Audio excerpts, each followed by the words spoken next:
Today on The Young and the Restless, Ashley and Jack disagree about his plan. Sally extends an invitation, and Nate updates Mamie on his status at Newman.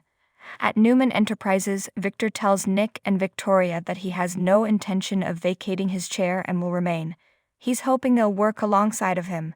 Nick admits that his ruse was effective in revealing Nate's true intentions. He wants to put it behind them and move forward peacefully as a family. Victoria says it won't be that easy for her. He's not being fair about Nate. Victor insists he's a traitor. Victoria argues the point. Nick and Victor maintain that he's an opportunist who made a power grab at Victor's expense. Victor guesses she still has feelings for him. Victoria muses that he seems to have lost all faith in her. Victor tells her she doesn't need Nate, he's no good for her. Your choice of men has always been most questionable to me. He wants her to get rid of Nate Hastings so she can focus on what's important. Nick confirms that he's coming back and is all in. Victor barks at Victoria, "How about you?" At the club, Adam and Nate spar about his true intentions where Victor was concerned. Nate wonders if it panned out for Adam and guesses he still doesn't trust him. Adam tells him, "You and I are not in the same boat." Nate muses that as his assistant, he's out of a job as well. Mamie appears and asks if she's interrupting anything. Adam says they're done and walks off. Mamie asks Nate, "What was that all about?" They sit, and Nate tells Mamie things exploded at Newman in a way he didn't see coming. "I tried to do the smart thing for Victor, his family, and the company. He was the victim of a ruse, accused of being a traitor, and then cast aside." Mamie mutters that Victor is ruthless. Nate has been thinking she was right about a lot of things. The Newmans will always protect their own, and he wants no part of it anymore. Mamie thinks the bright side is that he can return to Chancellor Winters where he belongs. At the Abbott mansion, Ashley and Jack argue about his plan to publish the dirt on Tucker. Diane doesn't think they should turn on each other right now. Ashley scoffs, "We."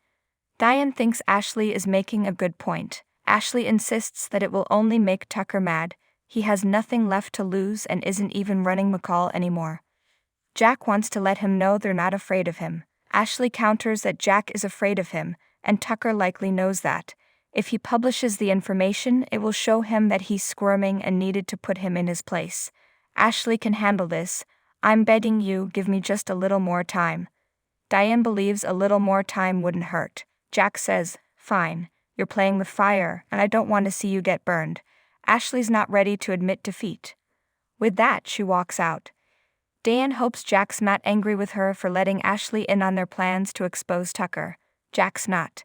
Diane thinks maybe she's right about McCall, but Jack fears he's sent his sister back into the lion's den.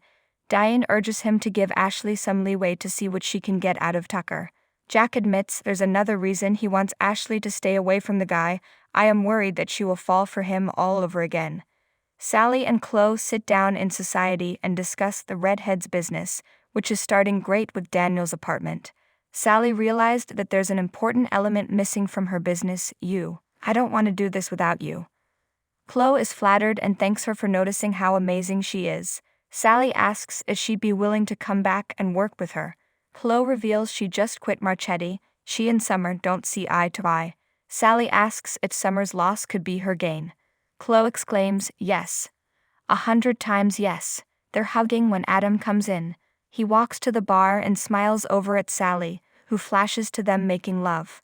Chloe asks, "Sally, is everything okay?" Chloe asks what the look was between Sally and Adam. Sally insists it's not a big deal. Chloe persists that it was a loaded look with a lot of emotion. "Please tell me that things aren't starting up again between you and Adam." Sally insists that's not the case. Chloe reminds her she's just separated from Nick and she's confused. Sally tells her it's nothing to worry about and asks when she's coming back to work with her. Chloe has to finalize things at Marchetti. Sally quips that they'll then work out a deal with her at Sally Spectre Designs. She smiles at Adam. Abby and Ashley hug as they meet up at Crimson Lights. They enthuse about Thanksgiving and then Abby asks if her mother has had any encounters with Tucker. Ash admits she reached out to find out what he's planning. Abby doesn't like the sound of this and wants her mother to stay away from him. She confides that he may have shifted his focus from Jabba to Chancellor Winters and is involved with Mamie. Ashley recalls he wanted to get the company for Devon when they were together. He and Mamie would love to oust Jill.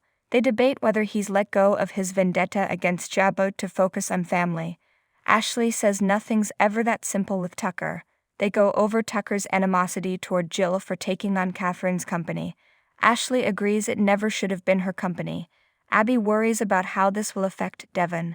He's already upset by all of this Mamie stuff, and really doesn't trust anyone's motives. Ashley still can't believe Mamie is doing this.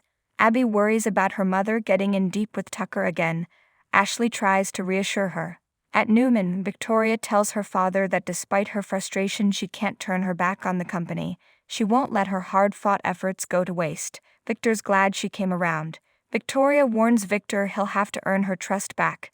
He tells her that goes both ways. He's happy to know she's savvy enough to realize this is where she belongs. Victoria has a caveat. If Adam is given a power position again, you can count me out. Nick agrees that Adam shouldn't be given a leadership role.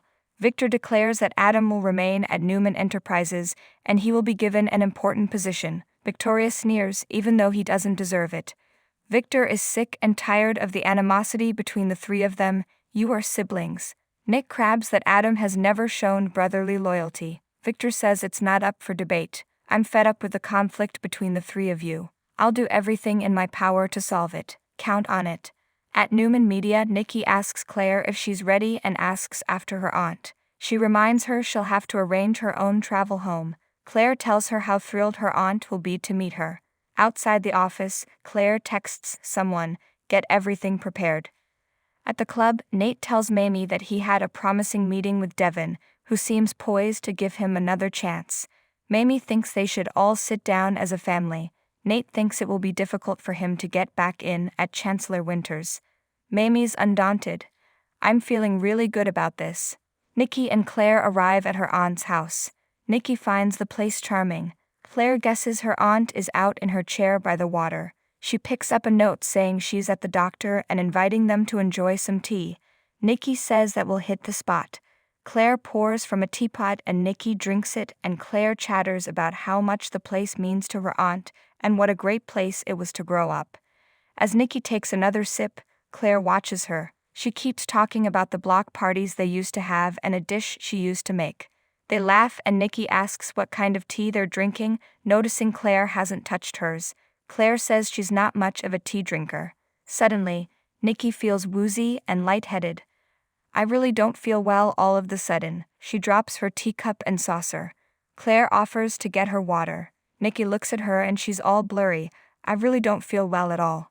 Claire intones, it's okay. Soon, everything will be as it should.